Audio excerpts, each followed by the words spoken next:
Je vais te montrer comment mettre une vidéo YouTube qui est à l'horizontale sur Instagram TV qui nécessite des formats à la verticale. Alors salut à toi, c'est Joanne Aguilé, designer graphique et multimédia. Et aujourd'hui, comme tu le vois, j'ai changé de look et c'est justement pour le premier Pour toi freelance tutoriel sur l'application Instagram TV qui vient justement de sortir hier ou aujourd'hui. Donc on se retrouve directement sur mon ordinateur et je vais te montrer comment uploader des vidéos que tu as déjà réalisées qui sont à l'horizontale et que tu ne peux pas importer sur Instagram TV. Allez, à tout de suite. Et donc maintenant on se retrouve sur mon ordinateur avec Adobe Premiere Pro sur un Windows 10. Alors je ne sais pas si ça fonctionne de la même manière sur un Mac ou Final Cut Pro ou Sony Vegas, mais en tout cas l'objectif c'est de réussir à tromper Instagram TV parce que vous ne pouvez pas directement mettre une vidéo à l'horizontale, il faut que ce soit une vidéo à la verticale. Donc généralement Instagram veut que ce soit une vidéo qui soit filmée directement avec son téléphone, à verticale comme les stories ou ce genre de choses, et donc que ce soit vraiment prévu pour la plateforme.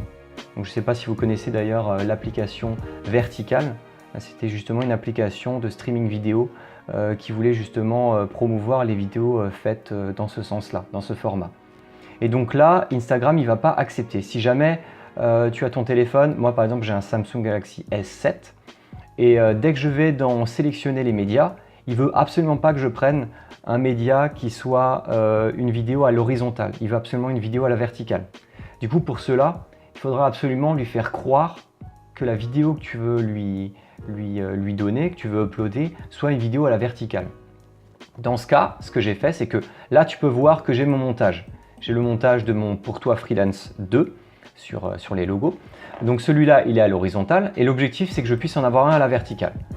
Donc ce que je vais faire, c'est que je vais créer une nouvelle séquence. On s'en fout de ce qu'il y a là-dedans. Et ce que j'ai fait, c'est que j'ai créé une vidéo test avec mon téléphone que j'ai filmé à la verticale. Et en fait, en le mettant directement sur Adobe Premiere Pro, il va me demander est-ce que je veux conserver les réglages existants, donc un format à l'horizontale, ou si je dois changer et modifier les réglages d'une séquence. Donc ce que je veux, c'est modifier les réglages d'une séquence pour que justement la prévisualisation soit exactement la même que celle que j'ai pour la vidéo que j'avais réalisée. Là, on enlève les notifs. Donc l'objectif, c'est justement de faire ça, c'est de faire une première vidéo que tu as tournée toi-même à la verticale et ensuite tu la colles dans ta nouvelle séquence première pour que tu puisses avoir le bon format. Et justement, c'est cette technique-là qui va te permettre de mettre tes vidéos sur Instagram TV. Donc ensuite, ce que je fais, c'est que je prends tout le montage d'une séquence, je le colle à l'autre.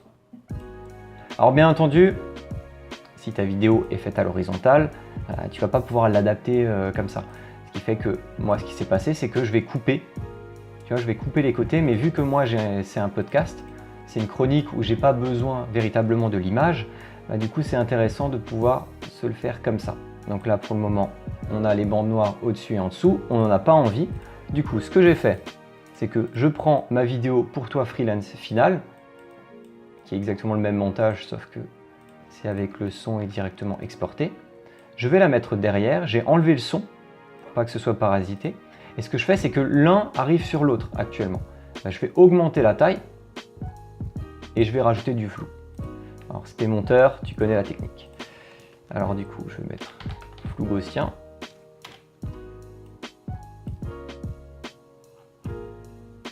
Voilà. Et du coup, on floute l'ensemble. Et voilà, du coup, maintenant, j'ai ma vidéo prête à être exportée pour l'envoyer sur Instagram TV. Mais bien entendu, moi, dans mon montage, j'avais justement rajouté des appels à l'action. Et ces appels à l'action, je vais justement juste les adapter à Instagram TV. Donc là, c'est bon, j'ai bien placé mon logo et maintenant, je vais placer les appels à l'action qui, eux, ont été totalement coupés, qui sont généralement en bas à droite sur ma vidéo YouTube. Et ceux-là, en fait, vu que je les ai fait à part du montage, l'avantage, c'est que, alors je connais précisément les numéros, mais je peux les mettre directement en dessous. Et donc là, maintenant, tu peux voir que j'ai modifié les appels à l'action. Donc le pouce bleu, par contre, ce n'est pas le même que sur Instagram TV, c'est un petit cœur pour dire tu as aimé la vidéo.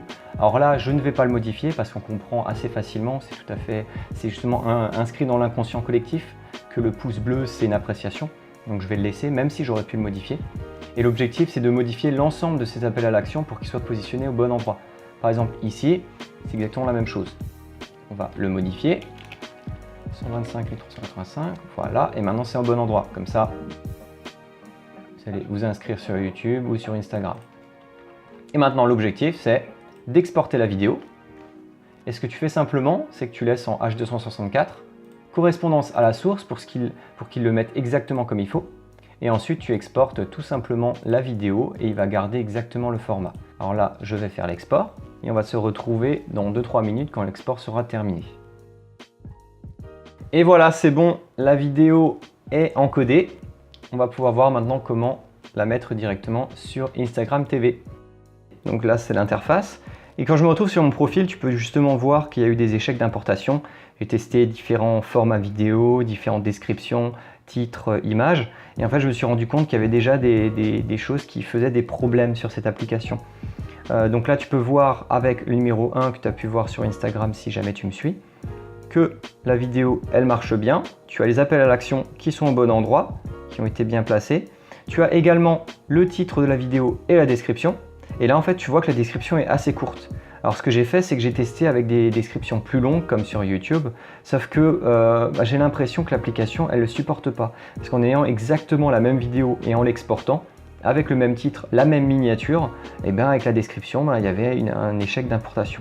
Et du coup, on se retrouve pour la mise en ligne. J'ai sélectionné la vidéo que j'avais transférée sur mon téléphone. J'ai modifié la photo de couverture.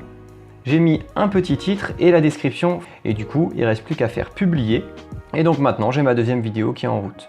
Alors j'espère en tout cas que cette vidéo t'a bien aidé. J'espère que tu n'auras pas de bug ou de problème à ce niveau-là. N'hésite pas à mettre un pouce bleu, un commentaire et à t'abonner à la chaîne si tu veux voir les prochaines vidéos, notamment pour toi freelance. Après, les vidéos tuto de ce type-là, je vais vraiment les faire à chaud si jamais il y a des sujets qui sont proposés à ce moment-là, comme aujourd'hui par exemple avec Instagram TV qui était sorti. Mais en tout cas, dis-moi ça dans les commentaires et puis on se dit à très vite pour toi freelance. Ciao!